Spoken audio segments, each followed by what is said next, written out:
예, 오늘 마태복음 28장 1절에서 10절까지입니다.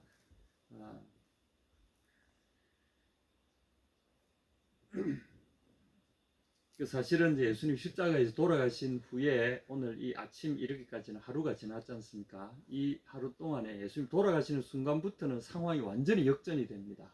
그때부터는 우리가 알 수 없는 보이지 않는 곳에서 주님이 행하셨다고 볼 수 없는 일들이 일어나는 거죠. 그래서 운명하시는 순간부터 예수님이 죽음의 세계로 들어가시는 그 순간부터 갑자기 지진이 나고 하나님의 거룩한 지성소와 성소를 가로막고 있던 그 거대한 휘장이 위에서부터 아래까지 쫙 두 줄로 그냥 손으로 사람들이 손을 안 댔는데 저절로 쫙 갈라졌어요. 그래서 이것이 갖는 의미가 크잖아요. 더 이상 지성소가 하나님과 사람을 가로막고 있는 어떤 장막이 존재하지 않는다는 거죠. 벽이 존재하지 않는다는 거죠. 그래서 인간이 하나님께로 바로 갈 수 있는 길이 열렸다는 것이고, 그 전제 조건은 뭐냐면 완전한 속죄가 이루어졌다는 것을 의미하는 거죠. 예수님 십자가에서 운명하시는 순간 단 한 번의 영원한 제사를 통해서 대속의 이 거대한 일이 완성됐다는 것을 의미하는 거죠. 그리고 예수님이 십자가에 운명하시면서 이 속죄 제사를 완성하시고 죽음의 세계로 들어가시는 순간에 또 다른 일이 일어납니다. 우리는 보지 못하지만 죽음의 세계에서 일어나고 있는 일들이, 우리 세상에서 간접적으로 보여지는 일들이 죽음의 권세가 점령당하는 일들이 일어나는 거죠. 거기에 생명이 들어가니까 죽음이 생명을 이기지 못하고 마치 빛이 어둠에 비칠 때 어둠이 빛을 감당하지 못하는 것처럼 지진이 일어나고 바위가 흔들리면서 막 바위가 터져 나오기 시작하는 거죠. 그래서 무덤들이, 닫혔던 무덤의 그 돌들이 뻥뻥 터져 나오기 시작하고 그 안에 누워있던 막 장사했던 시체들이 갑자기 소생해가지고 다시 살아나는 일들이 막 생기는 거죠. 근데 예수님이 죽음의 세계로 들어가시면서 생명의 주님이 죽음의 세계를 아예 점령해버리는 일들이 일어난다는 거죠. 이 놀라운 일입니다. 그래서 드디어 안식일을 지나고 오늘 아침에 이 말씀입니다. 안식일을 다 하고 안식 후 첫날이 되려는 새벽에, 여기 이제 안식 후 첫날이 되려는 새벽에, 요 번역이 좀 그렇긴 한데, 사실은 이 안식일은 예수님이 돌아가시는 그날은 우리가 잘 아는 그거죠.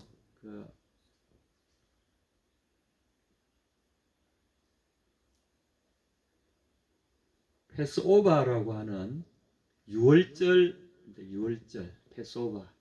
그래서 저녁에 이제 시작되는 거죠. 6월절을 하고 하는 그날 어린 양을 이제 잡아 먹잖아요. 예수님이 그래서 목요일 날 저녁에 그 예식을 행합니다. 제자들 최후의 만찬에서. 그리고 금요일 날 자신이 이제는 그 어린 양, 제자들이 6월절 저녁에 제자들과 함께 먹었던, 원래는 예수님은 빵과 포도주를 식사를 하셨지만 원래 6월절은 양을 이렇게 잡아다가 구워 먹는, 식사로 먹는 날이잖아요. 그러면서 누룩 섞이지 않은 무교병을 같이 먹는 그런 식사가 있었습니다. 그리고 이스라엘 백성들이 급히 이제 출애굽하는 사건이 벌어졌죠. 그걸 기념하기 위해서 예수님은 최후의 만찬 때 그 무교병을 제자들과 함께 포도주와 함께 드시고요. 그 6월절에 자신의 몸과 자신의 피라고 하시면서 그렇게 나누셨잖아요. 그러신 다음에 금요일 날은 본인이 직접 6월절 어린 양이 되셔서 십자가에서 돌아가시는 사건이 일어납니다. 그래서 이로써 6월절의 완전한 그 모형이 완전히 실현되는 이 사건을 이루신, 그래서 다 이루셨다 하고는 속죄 대업을 완성하시면서 돌아가셨어요. 그리고 나서 안식일 후에 오늘 아침에 이런 일이, 그래서 안식일 아침에 이 예수님을 끝까지 모시려고 예루살렘에서 따라왔던 여인들 중에 몇 사람, 특별히 여기 보면은 막달라 출신의 마리아와 예수님의 모친인 마리아, 이 두 분이 새벽에 장례품을 가지고 임시로 장례를 했던 예수님의 몸에 마무리 장례를 하려고 무덤을 봐놨다가 찾아왔습니다. 그랬는데 예수님 운명하실 때 있었던 지진과 같은 놀라운 지진이 또다시 이 새벽에 그 일대를 뒤흔듭니다. 큰 지진이 나며 주의 천사가 하늘로부터 내려와, 이번에는 이 지진이 예수님의 이 무덤에 아마 국한된 것 같아요. 그래서 아마 그 일대가 막 다 흔들리는데 특별히 예수님의 그 무덤이 중심이 된 것 같아요. 알고 봤더니 번개 모양을 한 빛나는 천사가 내려와서 다른 복음서에 보면 2명의 천사로 기록하고 있습니다만은, 천사가 내려와서 무덤 문을 굴려내고 그 무덤 문 위에 연자 맷돌 같이 큰 무덤의 그 둥근 바위를 굴려내고 그 위에 앉아서 무덤 문을 지키고 있고, 그 무덤 안은 비어 있는 이런 이제 상황입니다. 비어 있다고 말하는 것은 사실은 우리가 보기 좀 어폐가 있는데, 사실은 빈 것이 아니고요. 예수님이 묻힐 때 그 모습 그대로 있었어요. 그런데 예수님이 그 누우셨던, 예수님을 꽁꽁꽁 처매했던 그 삼배, 천들, 세마포 천들은 그대로 놓여 있어요. 미라 형태로. 근데 누에 꼬치에서 누에가 빠져나간 것처럼 속이 뿅 비어 있는, 그리고 예수님의 머리를 샀던 머리 부분은 몸이 사라지니까 또르르 굴러가지고 한쪽으로 탁 떨어져 있는, 몸체와 분리된 채로 한쪽으로 딱 이렇게 돼 있는. 그런데 다 예수님을 쌌던 몸체를 그대로 둥그런 모습을 그대로 하고 있어요. 아무 손도 안 댔는데 속만 쏙 빠져나간 이런 형태의 무덤을 하고 있는 거죠. 그래서 우리가 이 예수님의 마지막 날들을 바라볼 때 하나 가지는 놀라운 결론은, 예수님은 수동형으로 하신 적이 없다. 잡혀가시는 것 같지만 스스로가 그렇게 가셨고, 십자가의 죽임을 당하셨지만 스스로 죽어주셨고, 그리고 죽음의 세계로 들어간 이후에 죽음의 세력을 정복하시고 제 발로 다시 걸어 나오셨잖아요. 그리고 일어나서 오셨다. 우리가 이제 이 헬라 사람들이 예수님의 부활을 이야기할 때는 일어났다라는 표현을 씁니다. 에게이로라 그래서 일어났다라는 표현을 씁니다. 그것은 누워 있다가 일어나는, 이제 그것을 상징하는 말인데, 우리는 부활이라고 번역하지만 이분들은 그냥 일어나셨다 이렇게. Jesus has risen, rise, risen 이렇게 표현합니다. 일어나셨다. 실제로 예수님이 육체의 이 3차원의 지배당하는 이 몸에서 3차원을 통과하고 3차원, 4차원의 제재를 받지 않는 초월된 몸으로 다시 물질을 투과해서 나오신 거죠. 이 놀라운 형체로, 부활체로 우리에게 보이실 때 이미 이 세상에 이런 존재라기보다는 초월된 존재인데, 뒤에 예수님의 부활체를 보게 되면 우리가 상당히 놀라운 광경들을 보게 됩니다. 지키던 자들이 그를 무수하여 떨며 죽은 사람과 같이 되었더라. 여기에 여인들만 있었던 게 아니죠.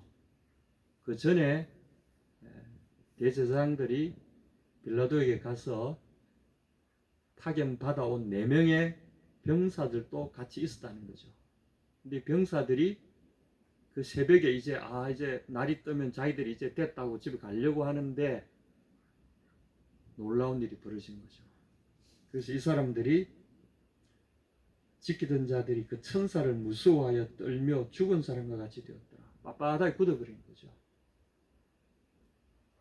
우리가 이 광경을 볼 때 이 사람들은 전혀 생각하지도 못했던 이런 초자연적인 현상들이 일어나면서 생전에 본 적도 없는 이런 번개 같은 모습을 한 천사들이 나타나서 그것을 장악하는 걸 보고는 몸이 얼어붙어 버렸습니다.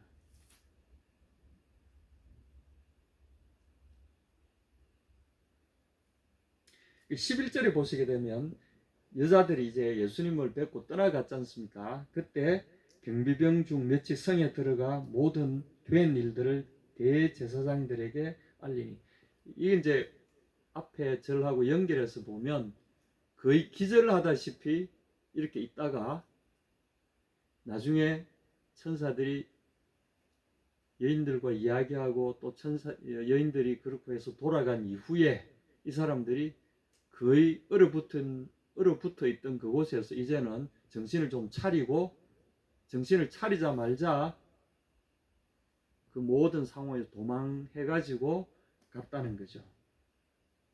그래서 모든 된 일을 대제사장들에게 알렸다. 빌라도에게 가지 않고, 빌라도의 군대잖아요. 이 사람들이 대제사장들에게 먼저 갔다는 건 뭘 의미할까요?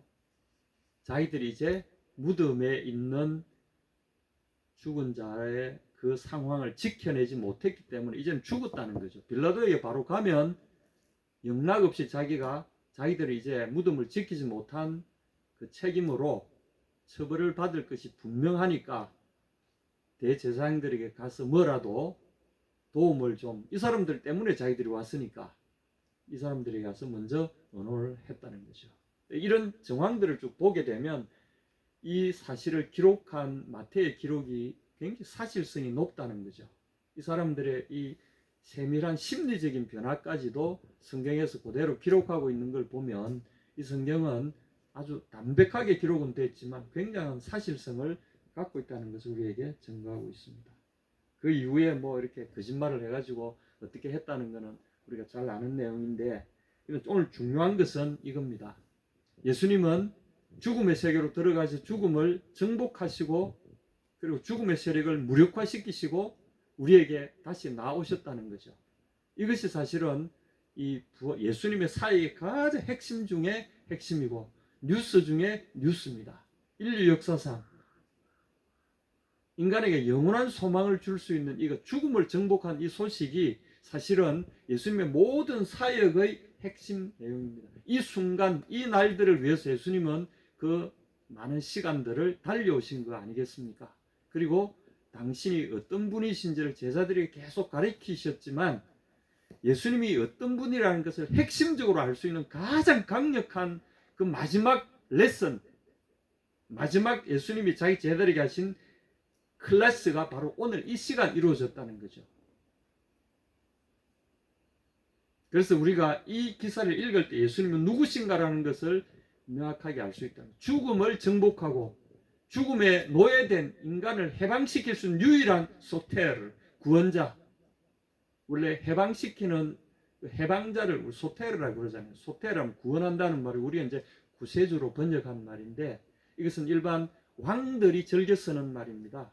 그래서 다른 왕에 의해서 지배당하던 그곳을 점령함으로써 그곳에 있는 사람들을 해방시켜주는 새로운 해방군주, 이런 이름을 정복전쟁을 한 왕들이 갖기를 좋아했던 그 이름인데 예수님이야말로 진정한 정복군주입니다. 죽음이라는 흑암의 왕을 쳐부수시고 우리에게 생명을 선물하시고 자유케 하신 진정한 해방군주, 이분이 소테르입니다. 그래서 우리는 예수 그리스도 하나님의 아들 구세주 소테르라고 뒤에 이름을 붙이는 거죠. 그래서 오늘 우리에게 이분이 이렇게 이야기하십니다. 6절에 보면 이제 천사들이 이야기하죠. 5절 6절에 보면 천사들의 말이 나오고 그 다음에 9절 10절에 예수님이 말씀하시는 것이 나옵니다. 우선 천사들의 말을 잠깐 한번 들어보고 넘어가겠습니다. 천사가 여자들에게 말하여 이르되 너희는 무서워하지 말라. 첫 번째 말은 무서워하지 말라는 거죠. 이 상황이 굉장히 비정상적인 상황이죠. 한 번도 본 적이 없는, 너무나 지금 되어지는 일이 그걸 바라보던 이 무장한 군병들조차도 빳빳하게 굳어져 버릴 정도로 죽은 사람들처럼 완전히 압도해버리는 이 상황 앞에서 여인들에게 천사들이 위로하고 있습니다. 두려워하지 말아라. 무서워하지 말아라. 십자가에 못 박힌 예수를 너희가 찾는 줄을 내가 아노라. 그들은 예수님을 끝까지 섬기려고 했던 사람들이죠. 그리고 다 도망가 버리고 아무도 남지 않았지만 이 여인들이 그 무서운 새벽에 그 시신을 찾아서 뭔가 마지막까지는 예수님에게 뭔가 해드리고 싶어서 예수님을 찾아왔을 때 그 여인들의 모습이 얼마나 가련합니까? 어쩌면 오늘 두 분 예배도 여러분이 같이 드리면 힘이 나지만 이렇게 둘이서 단촐하게 드리면 왠지 좀 그런 느낌이 들죠? 그러나 안심하십시오. 너희가 십자가에 못 박힌 예수를 찾는 줄 내가 아노라. 우리 하나님은 다 아시는 거죠. 우리가 우리의 삶에 아무리 어려워도 우리가 무엇을 추구하는지, 하나님을 사랑하는지 주님은 알고 계신다는 거죠. 너희가 그분을 사랑하는구나. 사람들은 다 떠나갈지로 너희는 여기서 그분을 찾으러 여기까지 왔구나. 내가 다 알고 있다. 그가 여기 계시지 않고, 그러나 너희가 생각하던 것처럼 그분은 죽은 채로 여전히 시체로 여기에 누워 계시지 않다. 그가 말씀하셨던 대로 살아나셨느니라. 일어나셨다. 와서 그가 누우셨던 곳을 보라. 여기에 자세한 내용은 요한복음에 잘 기록이 되어 있습니다. 무덤 안에 어떤 현상이 벌어졌는데, 아까 제가 말씀드린 대로 예수님의 분명히 시체를 쌌던 세마포는 그대로 있는데 그 안에 예수님은 없는 그런 상황을 여인들이 보게 되는 거죠. 그러니까 여자들이 무서움과 큰 기쁨으로, 여기 보면 이제 무서움과 큰 기쁨 이렇게 번역하니까 무서움은 뭐 무서움이고 기쁨은 크다 이래야 되는데, 원래는 이게 두 개가 다 큰 무서움과 큰 기쁨으로 이렇게 번역해야 맞습니다. 큰 무서움과 큰 기쁨, 압도되어 있다가 도대체 이 말을 들으니 지금 되어진 이 상황은 너무나 무섭잖아요. 또 한면으로 보면 들은 소식은, 그 무서움 가운데서 들은 소식은 또 어마어마하게 기쁜 소식이라. 이거 역시 이 기록의 사실성을 우리에게 전달하고 있습니다.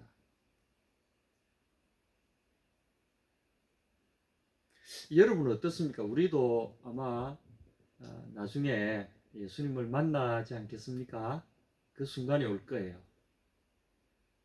가장 어둡다고 생각할 그 순간에 예수님 우리를 맞아주실 거라고 저는 확신합니다. 그럴 때 아마 이런 심정이 아닐까. 한쪽은 보면 엄청 무서운데 한쪽 보면 엄청 기쁜 이 일이 교차하고 있다는 거죠. 이게 하나의 패러독스, 역설 같은 상황이 여기 지금 전개되고 있습니다. 그래서 사실은 십자가와 이 부활 그 사이에 보면 하나는 큰 두려움이고 하나는 큰 기쁨이잖아요. 이 두 개가 공존하는 것이고, 이게 우리 복음의 역설적인 양면이라고 볼 수 있어요. 이 두 개는 사실 큰 두려움은 큰 기쁨의 다른 모습이죠. 세상적인 눈으로 보면 큰 두려움이고 큰 무서움이고 큰 절망이지만, 그러나 또 눈을 뜨고 보면 그것이야말로 상상을 초월한 기쁨이라는 사실을 알게 된다는 거죠. 빨리 무덤을 떠나 제 아들에게 알리려고 다름질할세. 아마 이 소식을 들었을 때 말로 다 할 수 없는 이 도대체 뭐라고 표현해야 될지 모르는 이런 감동적이잖아요. 그럴 때 여인들이 정신없이 뛰어가고 있었어요. 이것도 역시 굉장히 사실적입니다.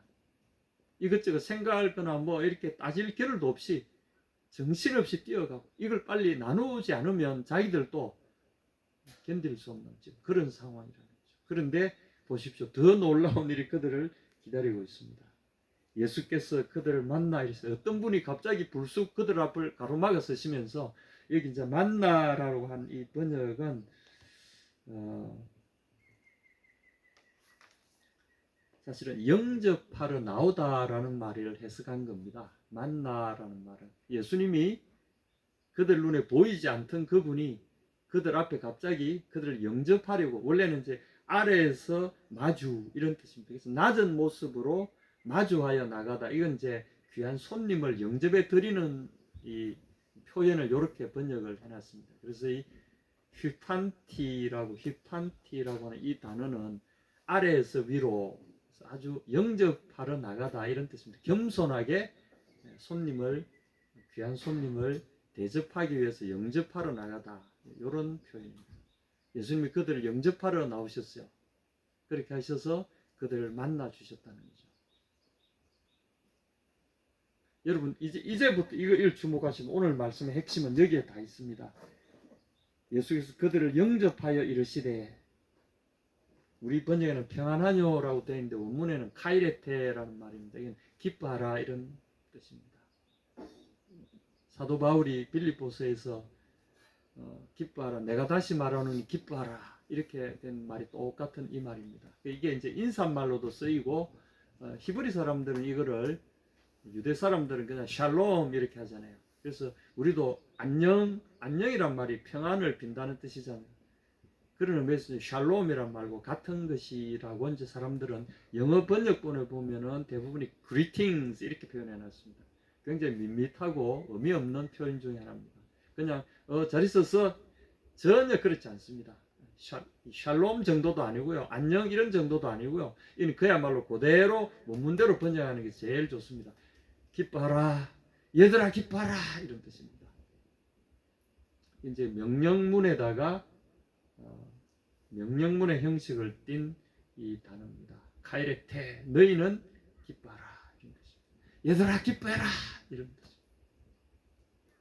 이 인사말이 얼마나 감동적인지, 무섭고 떨리고 한편으로 너무 큰 기쁨을 어떻게 주체할 수 없는 이런 감정의 양대 막 꼴짜기 속에서 왔다 갔다 하는 혼동의 상황에서 그 모든 것을 잠재우시는 한마디, 그분이 얘들아 기뻐해라, 드디어 두려움에서 무서움에서 기쁨으로 옮겨가는, 기뻐해라. 여러분, 우리 삶 가운데 항상 주님의 이 인사를 기억해야 됩니다. 사실은 두려움과 기쁨은 공존하잖아요. 인간의 눈으로 보면 부정적인 걸로 가득 차 있어서 두려워하지만, 그러나 믿음의 눈으로 보면 주님이 해놓으신 이 놀라운 일을 보게 되면 이것은 우리가 기뻐하지 않을 수 없는 일이잖아요. 근데 주님 우리에게 명령하십니다. 얘들아 기뻐해라.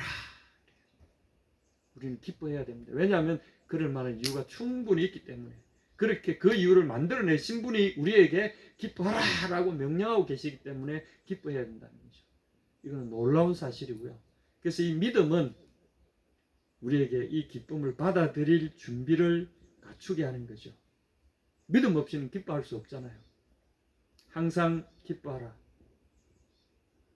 쉬지 말고 기도하라, 범사에 감사하라, 이 말씀이 있잖아요. 왜 항상 기뻐해야 됩니까? 기뻐할 이유가 있기 때문에 그런 거죠. 그래서 저는 그 말씀을 이렇게 혼자 되뇌어 봅니다. 항상 기뻐하라, 쉬지 말고 기뻐하라, 범사에 기뻐하라. 또 항상 기도하라, 쉬지 말고 기도하라, 범사에 기도하라. 항상 감사하라, 쉬지 말고 감사하라, 범사에 감사하라. 그래서 오늘 첫 번째, 항상 기뻐하라, 쉬지 말고 기뻐하라, 범사에 기뻐하라. 두 번째로 주님이 하신 말씀은 무서워하지 말아라. 10절에 주님이 무서워하지 말아라. 매 포베이스데, 두려움에 사로잡히지 말아라.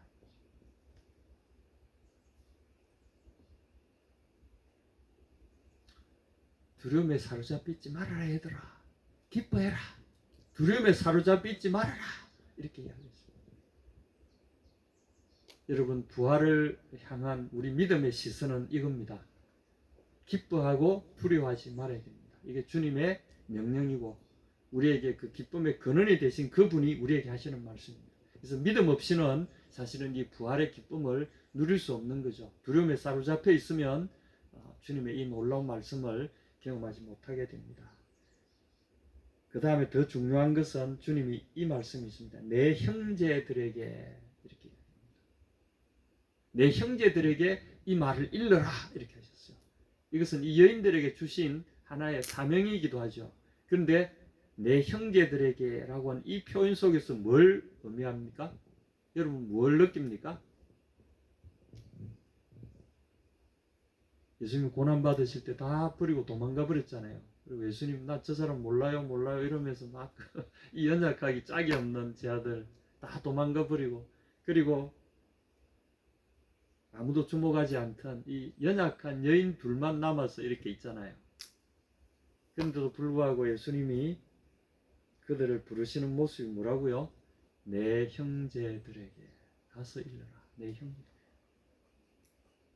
이것은 우리가 구원은 주님이 바라보시는 이 구원은 우리가 잘나고 못나고 이가 아니라는 거죠. 착한 일 많이 하고 저는 부족해서 이런 게 아니라는 거죠. 뭐 대단한 뭐 있어야 그게 아니고요. 예수님에게 그 마음을 순수한 마음을 준 사람, 그 사람들이 예수님의 형제요 자매랍니다. 우리의 마음이 누구에게로 가 있습니까? 우리는 그분이 우리를 형제라고 불러주시는 걸 여러분 확신하십니까? 이것은 우리의 마음속에 있는 그분을 향한 우리의 결단에 달려있는 겁니다. 주님 그걸 보시고 내 형제라고 불러주시는 거죠. 그들이 정말 주님 앞에 부끄러워서, 근데 우리가 뭘 잘나서 그런 게 아니에요. 이게 이제 은혜죠. 놀랍게도 주님은, 그 부활의 주님은, 죽음의 세계를 지배하고 정복하신 정복왕은 우리를 향해서 내 형제들, 내 동생들 이렇게 불러주시는 거죠. 여러분, 이 말은 내 동생들이란 말로 번역할 수 있는 말입니다. 내 형제들 이렇게 부르셨는데 내 동생들에게 가서 일러라 이렇게 번역해도 아무 탈이 없는, 오히려 그게 더 맞는 번역입니다. 가서 내 동생들에게 일러라.